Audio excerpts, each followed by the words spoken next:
എൻ്റെ മോൻ, അവൻ എന്താ പറ്റിയത്? അവൻ എങ്ങനെയുണ്ട് ഇപ്പോ? ഒന്നും പറയാറായിട്ടില്ല. നല്ല ബ്ലീഡിംഗ് ഉണ്ട്. പ്രാർത്ഥിക്ക്. അയ്യോ എൻ്റെ ഈശോയെ, എൻ്റെ കുഞ്ഞിനൊന്നും വരുത്തല്ലേ ദൈവമേ.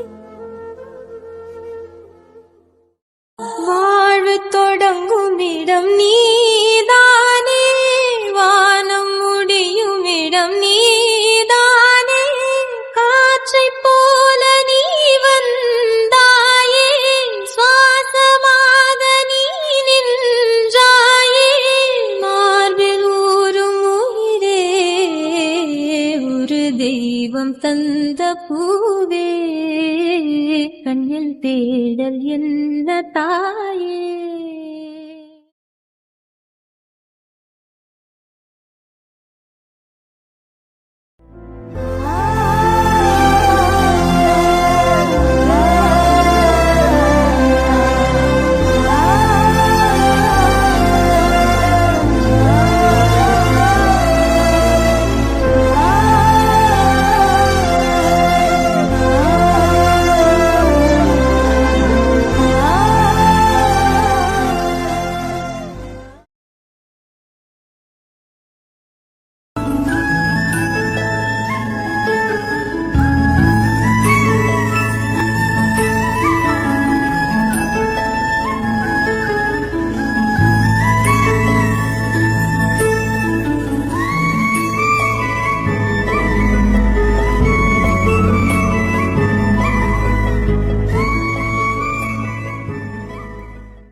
ഇച്ചായ, എന്തെങ്കിലും ഒന്ന് കുടിക്ക്. കുറെ നേരമായില്ലേ ഇരിപ്പിരിക്കുന്നേ. എനിക്കൊന്നും വേണ്ട, ഇപ്പൊ ഒന്നും ഇറങ്ങില്ല.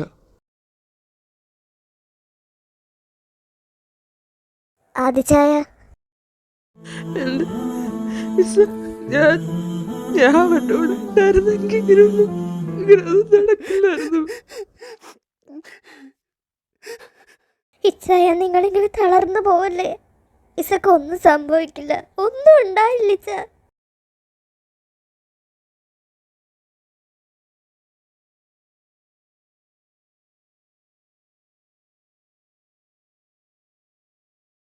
സെലിൻ, എങ്ങനെയുണ്ട് ഇപ്പം അവന്? ഡോക്ടർ എന്തെങ്കിലും പറഞ്ഞോ? ആ മിയ, ഡോക്ടർ നല്ല ബ്ലീഡിങ് ഉണ്ടെന്ന് പറഞ്ഞു. വേറൊന്നും ഇതുവരെ പറഞ്ഞിട്ടില്ല. എൻ്റെ ദൈവമേ, എന്തൊരു കഷ്ടം അവൻ്റെ കാര്യം. എന്നോട് എന്ത് ഹാപ്പി ആയിട്ട് അവരുടെ റിലേഷൻഷിപ്പിൻ്റെ കഥ പറഞ്ഞിരിക്കണമായിരുന്നെന്നറിയോ? അപ്പോഴാണ് അവൻ്റെ ഒരു ഫ്രണ്ട് വന്ന് വിളിച്ചിട്ട് പോയത്. ഇപ്പോൾ ദേ ഇങ്ങനെയായി. ഫ്രണ്ടോ? മിയ ഇത് ഏത് ഫ്രണ്ടിൻ്റെ കാര്യമാണ് പറയുന്നേ? ആ ആദി, അയാളുടെ പേരെന്താണെന്ന് എനിക്ക് ഓർമ്മ കിട്ടുന്നില്ല. പക്ഷെ അവന് പോകാൻ വലിയ താല്പര്യമൊന്നും ഉണ്ടായിരുന്നില്ല. അയാൾ ഓരോന്നെ പറഞ്ഞുകൊണ്ട് വിളിച്ചിട്ട് പോയതാ. ആദി, നിന്നെ ആൻറ്റി വിളിക്കുന്നുണ്ട്, മദർ വന്നിട്ടുണ്ടെന്ന്. ആദ്യം എങ്ങനെയാടാ ഇവൻ ഈ ഒരു അവസ്ഥയിലായത്?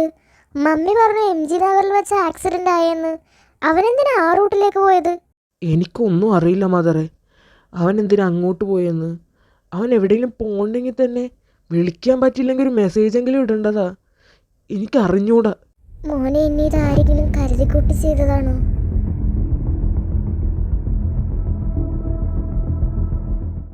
മാത്യച്ചായ, ഡോക്ടേഴ്സ് എന്താ പറയുന്നേ? എനിക്ക് വയ്യ ഇങ്ങനെ ടെൻഷൻ അടിച്ചിരിക്കാൻ വേണ്ടി. എൻ്റെ കുഞ്ഞെന്താ എഴുന്നേക്കാത്തെ? എൻ്റെ റോസി, നീ ഒന്ന് സമാധാനപ്പെട്. അവരൊന്നും ക്ലിയർ ആയിട്ട് പറയുന്നില്ല.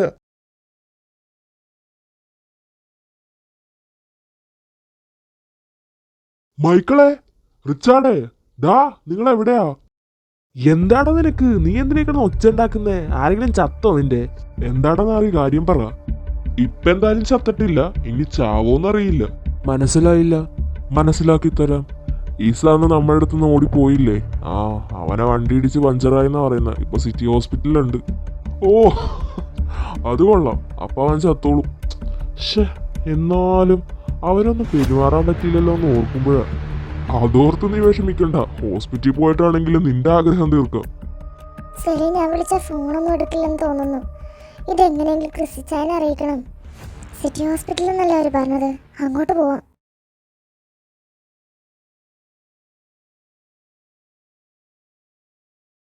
ആ, മിസ്റ്റർ മാത്യു, പേഷ്യൻ്റെ കണ്ടീഷൻ ഇപ്പോൾ ഓക്കെയാണ്. ഡോക്ടർ, ഞങ്ങൾക്കൊന്ന് കാണാൻ പറ്റുമോ? റോസി, ഞാൻ പറഞ്ഞത് പേഷ്യൻ്റ് ക്രിട്ടിക്കൽ സ്റ്റേജിൽ നിന്ന് ഓവർകം ചെയ്തെന്ന്. ആളിപ്പോഴും കോൺഷ്യസ് ആയിട്ടില്ല.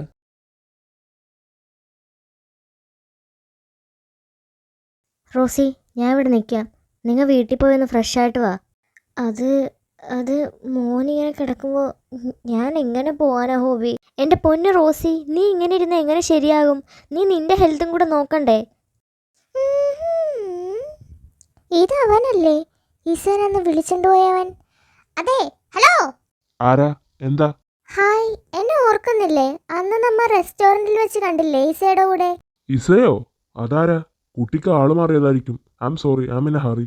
ഇയാളെന്താ ഇങ്ങനെയൊക്കെ പറയുന്നേ? Something is not right. ഈ ഫോട്ടോ എന്തായാലും കൊണ്ട് സാറിനെ കാണിക്കാം. Hey Mia. ഹായ്, ഞാൻ ആൻ, സെലിൻ്റെ ഫ്രണ്ടാ. ഹായ് ആൻ, വന്നതാണോ അല്ലെങ്കിൽ പോകുവാണോ? ഞാൻ ഇസുചേട്ടനെ കാണാൻ വന്നതാ. പക്ഷേ സെലിനെ വിളിച്ചിട്ട് കോള് പോകുന്നില്ല. എനിക്ക് ഏത് ഫ്ലോറാണെന്നറിയില്ല. അതാ മിയ ഇവിടെ നിൽക്കുന്നത് കണ്ടപ്പോൾ ഞാൻ ഓടി വന്നത്. ആരെങ്കിലും വെയിറ്റ് ചെയ്യുവാണോ? ഇല്ല, വാ നമുക്ക് പോവാം. എക്സ്ക്യൂസ് മീ, ഒരു ആക്സിഡൻ്റ് ആയിട്ട് ഒരാൾ അഡ്മിറ്റ് ചെയ്തിട്ടുണ്ടായിരുന്നു. ഇസാന്നാ പേര്. ഒരു മിനിറ്റ് ഒന്ന് ചെക്ക് ചെയ്യട്ടെ. സ്ട്രെയിറ്റ് പോയിട്ട് ലെഫ്റ്റിൽ ലിഫ്റ്റ് ഉണ്ട്, അവിടെ നിന്ന് 5th ഫ്ലോർ. സെലിൻ, സാറെന്തേ വീട്ടിലേക്ക് പോയോ? ഇല്ല മിയ, ഇച്ചാനെ ഞാൻ ക്യാൻറ്റീനിൽ നിന്ന് എന്തെങ്കിലും പോയി കഴിക്കുമെന്ന് പറഞ്ഞ് ഉന്തിത്തള്ളി വിട്ടതാ. ക്യാൻറ്റീനിലേക്ക് പോയേക്കുവാ. ആണോ? ഞാൻ എന്നാൽ സാറിനൊന്ന് കണ്ടിട്ട് വരാം. എന്താ കാര്യം? എന്തെങ്കിലും പ്രശ്നമുണ്ടോ? ഏയ്, പ്രശ്നമൊന്നുമില്ല. ഒരു കാര്യം പറയാനായിരുന്നു. നിങ്ങൾ ഇവിടെ നിൽക്ക്, ഞാൻ സാറിൻ്റെ അടുത്തൊന്ന് പോയിട്ട് വേഗം വരാം. Chris sir. ആ മിയ, എന്താ ഇന്ന് ലീവാക്കിയോ? ഇല്ല, ഞാൻ ഇന്ന് ഹാഫ് ഡേ ആണ്. സാർ, എനിക്കൊരു കാര്യം പറയാനുണ്ട്. എന്താ? സെലിൻ. നീയോ? നീ എന്താ ഇവിടെ ചെയ്യുന്നേ? എനിക്ക് നിങ്ങളോടൊരു കാര്യം പറയാനുണ്ട്. ഞാൻ പറയുന്നത് നിങ്ങൾ ആദ്യം ഒന്ന് കേൾക്ക്, എന്നിട്ട് നിങ്ങൾ എന്താന്ന് വെച്ചാൽ ചെയ്. നേഹ, തനിക്കെന്താ ഇവിടെ കാര്യം? ഇനി ഓരോന്ന് പറയാനാണ് നേഹ. എന്നാ എനിക്കത് കേൾക്കാനുള്ള മാനസികാവസ്ഥയിലല്ല ഇപ്പോൾ. ഓ, ഞാനൊന്ന് പറയട്ടെ. ഇസ എങ്ങനെ ഈ അവസ്ഥയിലായെന്നുള്ള കാരണം എനിക്കറിയാം.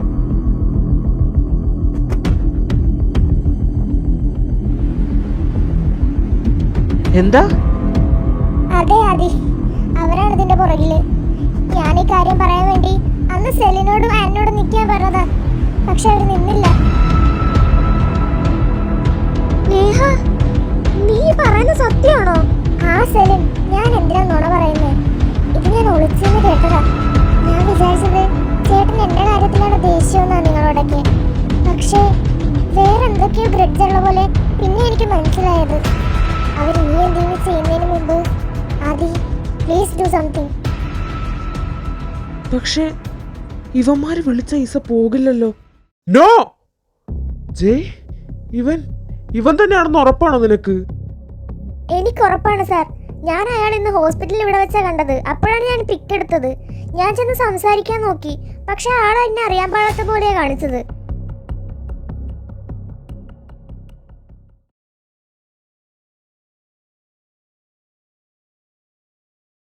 അതെ, പേഷ്യൻ്റ് കോൺഷ്യസ് ആയിട്ടുണ്ട്. വേണമെങ്കിൽ കയറി കാണാം.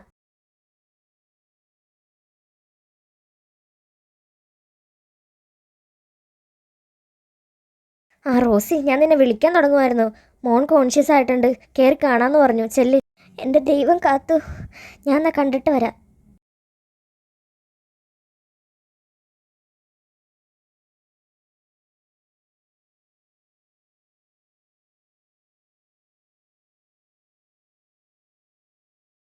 ഇസ, നമ്മുടെ മോനെ, നീ എന്തിനാണ് ഒറ്റക്ക് ഓരോ സ്ഥലത്തേക്ക് പോയത്? അമ്മ എന്തോരം പേടിച്ചെന്നറിയോ മോനെ? എൻ്റെ റോസി, അവനിപ്പോൾ കുഴപ്പമൊന്നുമില്ലല്ലോ. നീ ഒന്ന് കരയാതിരിക്കി. അവനെയും കൂടെ വെറുതെ സങ്കടപ്പെടുത്തല്ലേ. അപ്പാ, ആദ്യ പുറത്തുണ്ടോ? അതിനെ കാണണോ? ഞാൻ വിളിക്കാം. ക്രിസേ, ആദി, ഇതിൻ്റെ പുറകിൽ ആരാന്ന് എനിക്ക് മനസ്സിലായി. നീ എങ്ങനെ അറിഞ്ഞേ? എൻ്റെ അടുത്ത് മീയാണ് പറഞ്ഞത്. അവൾക്കൊരു ഡൗട്ട് ഉണ്ടായിരുന്നു. അന്ന് ഫുഡ് കഴിക്കാൻ വേണ്ടി പോയപ്പോൾ ഒരുത്തൻ വന്ന് വിളിച്ചിട്ട് പോയില്ലേ, അവൻ ഈ ഹോസ്പിറ്റലിൽ അവിടെ വെച്ച് അവൾ കണ്ടായിരുന്നു എന്ന്. എൻ്റെ അടുത്ത് ഇപ്പം നേഹ ഇത് വന്ന് പറഞ്ഞത് അവളുടെ ചേട്ടനും ഫ്രണ്ട്സും ആണ് ഇതിൻ്റെ പുറകിലെന്ന്. പക്ഷെ എനിക്ക് മനസ്സിലാവാത്ത കാര്യം എന്താണെന്ന് വെച്ചിട്ടുണ്ടെങ്കിൽ, ഇസ എന്തിനാ മൈക്കിളൊക്കെ ഒന്ന് വിളിച്ചാൽ കൂടെ പോകേണ്ടത്? അതാരാ? എടാ, അവനെ വിളിച്ചിട്ട് പോയ ജയ്യാണ്. ജയ്യോ? എനിക്കൊന്നും മനസ്സിലാവുന്നില്ല. എടാ, ഞങ്ങളന്ന് ഊട്ടി വെച്ച് കണ്ടില്ലായിരുന്നോ? അതിനകത്ത് ജയ് എന്ന് പറഞ്ഞ ഒരുത്തനുണ്ടായിരുന്നു, ഒരു നല്ലവൻ. അവനെ ഇസയെ വിളിച്ചിട്ട് പോയത്. ഓ ഇപ്പൊ എനിക്ക് മനസ്സിലായി, ഇവരെല്ലാരും ഒറ്റക്കെട്ടാ. എന്തായാലും ആ നായിന്റെ മക്കളെ ഞാൻ വിടാൻ വേണ്ടി പോകുന്നില്ല. I will show dum.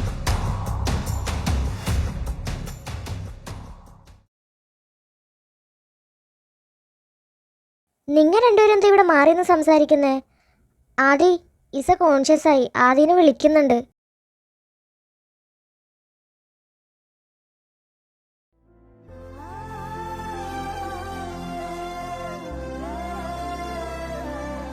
എടാ പരനാറി, പേടിപ്പിച്ച് കളഞ്ഞല്ലോ നീ എന്നെ.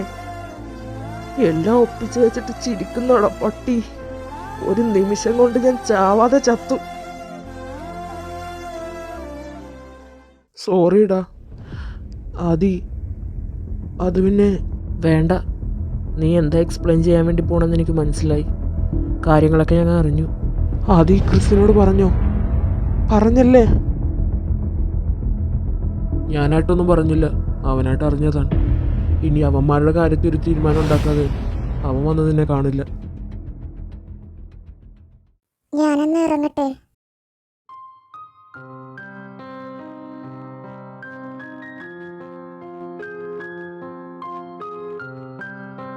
നേഹ, പോകുവാണോ നീ? സെലിൻ, നിനക്ക് എന്നോട് ക്ഷമിക്കാൻ പറ്റുമോ? ഞാൻ നിന്നെ ഒരുപാട് വിഷമിപ്പിച്ചു. നീ എന്നോട് ക്ഷമിക്കൂ പ്ലീസ്. എനിക്കറിയാം ഞാൻ ഒരുപാട് സെൽഫിഷായിട്ട് ആലോചിച്ചു പോയി. ഇപ്പോൾ എനിക്ക് തോന്നുന്നു ഞാൻ കാരണമാണ് ഈ പ്രശ്നം മൊത്തം ഉണ്ടായതെന്ന്. അങ്ങനെയൊന്നും ചിന്തിക്കില്ല നേഹ. ഞാൻ ഒരിക്കലും നിന്നെ വെറുത്തിട്ടില്ല. നീ ഇപ്പോഴും ഞങ്ങളുടെ ഫ്രണ്ട് തന്നെയാ. നിന്റെ തെറ്റ് നിനക്ക് മനസ്സിലായല്ലോ, അത് മതി. ഇച്ചായനും ആദ്യം നല്ല കലിപ്പില്ല. അവരിനി എന്തൊക്കെയാ ചെയ്യാൻ വേണ്ടി പോകുന്നതാവോ? അവരത് ഡിസേർവിംഗ് ആണ് സെലിനെ.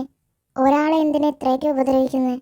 അതെ, ഇച്ചായന്മാരിനി വെറുതെ ഇരിക്കുമെന്ന് എനിക്ക് തോന്നുന്നില്ല. നേഹ, അവന്മാരിപ്പോ എവിടെ ഉണ്ടാവും? ഞാൻ വീട്ടിൽ നിന്ന് ഇറങ്ങുന്ന സമയത്ത് ഗോഡൌണിലേക്ക് പോകുന്നതാണ് ആദ്യം പറഞ്ഞത്. ആദി വാ, നമുക്ക് പോകാം. പോലീസ് പുറകെ എത്തിക്കോളും. അതിനു മുമ്പ് അവന്മാരെ നമുക്കൊന്ന് കാണണ്ടേ? ഇവന്മാരിത് എങ്ങോട്ടേ പോകുന്നേ? മമ്മി അവിടെ ഇരിക്കി. അവരൊരു മാത്തമാറ്റിക്സ് തീർക്കാൻ പോവുക.